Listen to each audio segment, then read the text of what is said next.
पहले तो मैं बता दूं कि जिस तरीके से कुछ तथाकथित लोग क्षत्रिय समाज को टारगेट करके क्षत्रिय समाज को गाली दे रहे हैं, हमारे महापुरुषों के बारे में गलत बोल रहे हैं, हमारे समाज के जुड़े जितने भी लोग हैं उनको गाली दे रहे हैं।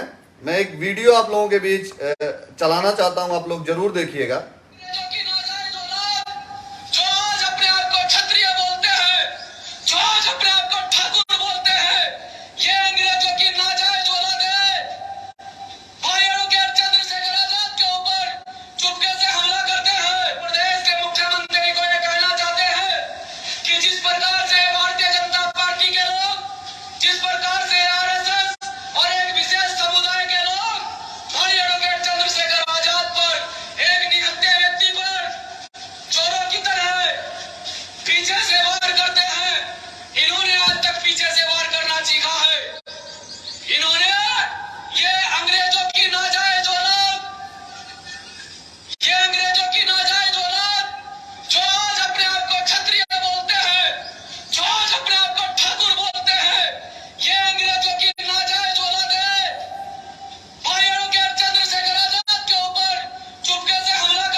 वीडियो में बीच में रोक रहा हूं, अभी आपको वीडियो दिखाऊंगा। जैसे ये उनका एक नेता है, मुझे नाम नहीं पता है और नाम पता करके भी मुझे क्या फायदा, मुझे जानकारी भी नहीं लेनी है। मैं इन नेताजी से एक बात कहना चाहता हूं कि तुमने कहा कि समय बता के बात करो। अबे तुम समय बताओ और तुम जगह बताओ जहां तुम सबसे ज्यादा ताकतवर अपने को महसूस कर रहे हो, जहां तुम्हारी संख्या सबसे ज्यादा हो, वो जगह तुम बताओ। और मैं अपनी मां का दूध पिया हूं अकेले वीरू सिंह। तुम्हें तुम्हारी मां के छठी का दूध याद नहीं दिला दिया तो क्षत्रिय कुल में पैदा होना मेरे लिए किसी कलंक के बराबर होगा। तुम एक बार बोल के तो देखो, कह के तो देखो, तुम जगह बताओ। मैं ओपन तुमसे पूछना चाहता हूं, तुम छोड़ो, तुमने बीजेपी को बोला, तुमने आरएसएस को बोला, मुझे फर्क नहीं पड़ता है। तुम बीजेपी को बोलो, आरएसएस को बोलो, तुम नेता को बोलो, ठीक है, लेकिन तुम्हारी हैसियत कैसे है कि तुम समाज, क्षत्रिय समाज को तुम बोल रहे हो? तुमने बोला अंग्रेजों के पुत्र, नाजायज पुत्र। अबे हिंदुस्तान की अस्मिता, हिंदुस्तान का नाम भारत अगर पड़ा तो हमारे पूर्वजों के नाम पे है। इस धरती का नाम पृथ्वी है, हमारे पूर्वजों के नाम पे। इस देश का एक एक इंच हमारे पूर्वजों के खून से रंगा गया है। हमने हूण, यहूदी, मुगल, अंग्रेज सबके पिछवाड़े पे लठ मार के देश से दूर भगाया है। और तुम बता रहे हो कि अंग्रेजों की नाजायज औलाद, और नाजायज औलाद कौन किसकी है इसका सर्टिफिकेट जाके डीएनए रिपोर्ट में देखो, जाओ जांच कराओ, पता चलेगा कौन किसकी नाजायज औलाद है। तुम्हारी हैसियत कैसे हो गई? तुम चैलेंज की बात करते हो जगह की, मैं तुमको बोलता हूं, तुम जगह बताओ, तुम तारीख बताओ। मैं सहारनपुर के जिला के कप्तान को और वहां के जिलाधिकारी से निवेदन करना चाहता हूं कि ऐसे सामाजिक कुरीतियों को, ऐसे समाज के गंदे कीड़ों को तत्काल इन पे कार्रवाई करे। जिसने गोली चलाई है उन पे आप कार्रवाई करिए, उनको जेल भेजिए, लेकिन किसी जात विशेष को अगर कोई टारगेट करेगा तो चूड़ी पहन के नहीं बैठे हम लोग। जो जिस बात जिस तरीके समझेगा उसमें समझाने के लिए कैपेबल है, और इस समाज को कतई उग्र कर मत करिए। मैं कप्तान महोदय से बोल रहा हूं, वहां के जिलाधिकारी सहारनपुर से बोल रहा हूं कि उग्रता मत करवाइए। ऐसा ना हो कि पूरे देश का क्षत्रिय समाज सहारनपुर कूच कर दे। अभी 15-20 दिन पहले की घटना है, हाथ पांव फूल गया था आप लोगों को मीरभूज प्रकरण में। ऐसा ना हो कि हम लोग सहारनपुर आ जाएं। मैं तत्काल इस पे कार्रवाई की मांग करता हूं सहारनपुर। और मैं उससे कहना चाहता हूं, जो नेता है ना, डेट तारीख बता देना, जगह बता देना। मैं अकेले पर्याप्त हूं। मैं बोल रहा हूं ना, तुम जहां अपने को सबसे ताकतवर समझते हो, जहां तुम्हारी संख्या सबसे ज्यादा होगी, वो जगह तुम मुझे बताना, समय बताना। और 24 कैरेट वाला छतरी हूं, नहीं आया तो बताना। और आगे वीडियो आप लोग सुनिए।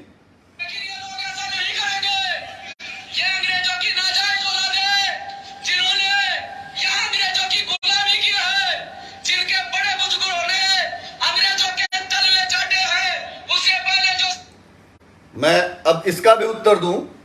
इसने बोला कि इनके बड़े बुजुर्गों ने अंग्रेजों के तलवे चाटे हैं। 518 रजवाड़े किसने दान दिया, ये कौन बताएगा? 1.25 लाख जमींदारी किसने दान दी, ये कौन बताएगा? 3.5 लाख तालुकेदारी हिंदुस्तान में एकता अनेकता को खत्म करने के लिए जिसने दान दिया, उसको कौन बताएगा? और अंबेडकर जी की पढ़ाई किसने करवाई है, इसके बारे में कौन बताएगा? अंबेडकर जी को नौकरी किसने दी, इसके बारे में कौन बताएगा? तुम्हारे गरीब बहन बेटियों की शादियां किसने करवाई? तुमको रहने के लिए छत किसने दिया?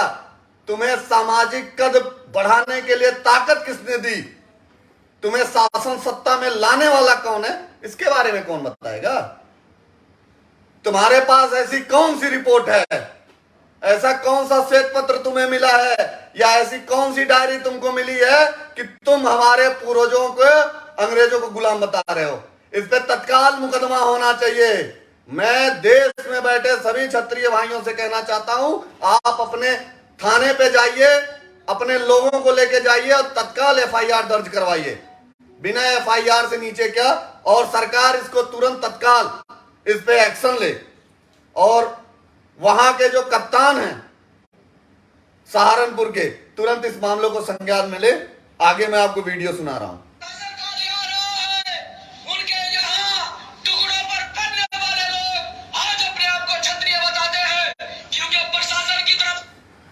इसने बोला टुकड़ों पे पलने वाले लोग। कौन किसके टुकड़ों पे पला है, यह हिंदुस्तान का इतिहास जानता है। क्षत्रिय किसी के टुकड़े पे पल सकता है क्या?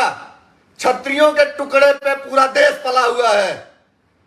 इस देश के खजाने, इस देश के आरबीआई में रखा हुआ सोना सब क्षत्रियों का है। हिंदुस्तान की एक एक इंच जमीन हमारी है, और तुम बता रहे हो कि टुकड़े पे पले हैं। अबे तुम्हारा जितनी हैसियत होगी उतना एक कोना है भी हम लोगों का। तुम्हारे खजानों में जितना पैसा रखे हो उतना एक लोग रखे हैं हमारे समाज में, और तुम टुकड़ों में पलने पे किसकी बात कर रहे हो? किसी के साथ घटना हुई है, इसका काम शासन प्रशासन का है। किसने गोली चलाई, ये काम शासन प्रशासन का है। लेकिन तुम जो जिस तरीके की बदतमीजी कर रहे हो, ऐसा ना हो कि बदतमीजी का उत्तर बदतमीजी से मिलना शुरू हो जाए। इसलिए मैं सरकार से कहना चाहता हूं कि इसको तत्काल संज्ञान में ले और ऐसे लोगों को तुरंत जेल में भेजे। आगे वीडियो आप लोग सुनिए। जो गाड़ी बरामद की गई है और उस गाड़ी में जो लोग उपस्थित थे वो उसी क्षेत्र के एक ही समुदाय के लोग थे, और जो तरह तरह से व्हाट्सएप और फेसबुक पर इसने बोला कि जो गाड़ी बरामद हुई वो एक क्षेत्र के लोग थे, एक जात के लोग थे।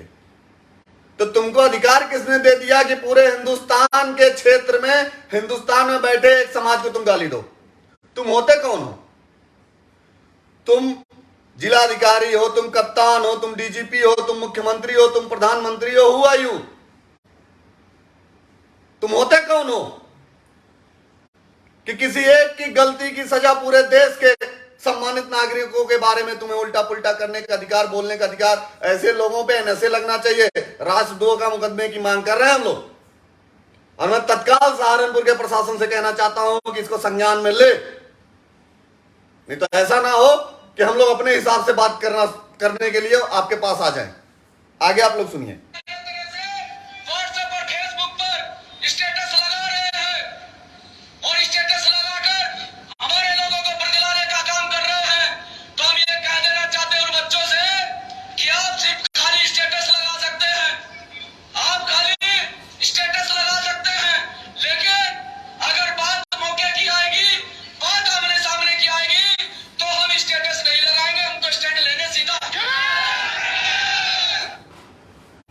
ये स्टेटस की बात कर रहा है। स्टेटस हम लोगों का है, सामाजिक स्टेटस, राजनीतिक स्टेटस और हिंदुस्तान में स्टेटस वाली जाति हैं। सामने की बात करते हो, आर्मी में जाओगे गोली नहीं खाओगे। जहां पे देश के लिए लड़ना होगा वहां पे तुम्हारा स्टेटस काम नहीं करता है, और जहां पे मलाई खानी होती है वहां पे तुम्हारा स्टेटस काम करता है। स्टेटस की डिफिनेशन क्या होती है? स्टेटस का डिफिनेशन उसकी पिछली 10 पीढ़ियां बताती हैं कि आप जिस स्टेटस में पैदा हुए हो उसकी पहचान वही होती है। जाओ पता करो स्टेटस किसका है। आगे मैं वीडियो चला रहा हूं। तो ये प्रशासन के लोग जो यहाँ पर खड़े हैं, ये आकर हमारा ज्ञापन ले, और इस ज्ञापन के माध्यम से आज हम अपनी बात रखने के लिए आए हैं। जिस प्रकार से और मैं इस वीडियो में बोल रहा है कि प्रशासन के लोग खड़े हैं। मैं उन प्रशासन के लोगों से कहना चाहता हूं कि आपके सामने इस तरीके का कृत्य हो रहा था, आप लोग कर क्या रहे थे? ऐसे प्रशासन में बैठे जितने भी लोग वहां पे थे, तत्काल इनके ऊपर भी कार्रवाई होनी चाहिए कि आपके सामने इस तरीके की बदतमीजी हो रही थी और आप आईपीसी सीआरपीसी के नियम के अगेंस्ट काम कर रहे थे। आगे मैं वीडियो सुना रहा हूं आप लोगों को। हमारे प्यारे नेता आदरणीय एडवोकेट चंद्रशेखर आजाद जी पर हमला हुआ है और उन्हें जान से मारने की साजिश के तहत ये ताबड़तोड़ फायरिंग की गई है। ऐसे लोगों के खिलाफ सख्त से सख्त धाराओं में मुकदमा दर्ज करके माननीय नेताजी को जेल बरस सुरक्षा देने का काम। अब ये बोल रहा है कि ऐसे लोग जिन्होंने गोली चलाई है उनके ऊपर कार्रवाई हो तुरंत। तो क्या पूरे हिंदुस्तान में जितने भी एक कम्युनिटी के लोग हैं सबने गोली चलाई है क्या? अगर तुमको पता है कि 3 लोगों ने गोली चलाई तो तुमको 3 लोगों के बारे में बोलना चाहिए कि पूरे कम्युनिटी के बारे में बोलना चाहिए। तुमको अधिकार किसने दे दिया कि तुम क्षत्रियों के बारे में उल्टा पुल्टा बोल रहे हो? मैं बार बार कह रहा हूं प्रशासन से, इसको तत्काल इस पे कार्रवाई हो, नहीं तो अंजाम भुगतने के लिए तैयार रहिए। मैं बहुत बोलता नहीं हूं, ऐसा ना हो कि मुझे सहारनपुर आना पड़े। इसलिए मैं अनुरोध करना चाहता हूं कि तत्काल जितना अपराध उन लोगों ने गोली चला के किया है उससे बड़े अपराधी ये लोग हैं जो समाज में गलत तरीके की बात करके सामाजिक लोगों को लड़ाने का काम कर रहे हैं, जातीय संघर्ष कराने का काम कर रहे हैं। इनके ऊपर तत्काल एनएसए की कार्रवाई हो और इनको तुरंत जेल में भेजा जाए। और मैं कहना चाहता हूं उत्तर प्रदेश के शासन प्रशासन से कि आप तत्काल इस चीज को संज्ञान में लेके कार्रवाई करें। और मैं पूरे देश के क्षत्रियों से एक बात कहना चाहता हूं कि स्वाभिमान सम्मान की लड़ाई में आपको आगे आना पड़ेगा। चूड़ी पहन के मत बैठो। ऐसे लोग आते हैं उल्टा पुल्टा आपको बोल के चले जाते हैं। ऐसे लोगों को उत्तर देने का समय आ गया है। अगर सरकार और शासन प्रशासन उत्तर नहीं दे रहा है तो हम तैयार हैं। डेट वो डिसाइड करे, जगह वो डिसाइड करे, आएंगे हम लोग। मैं तुमसे कहना चाहता हूं कि तुम समय और तारीख डेट बताओ, जगह बताओ, ना आया तो बताना। बहुत बहुत धन्यवाद।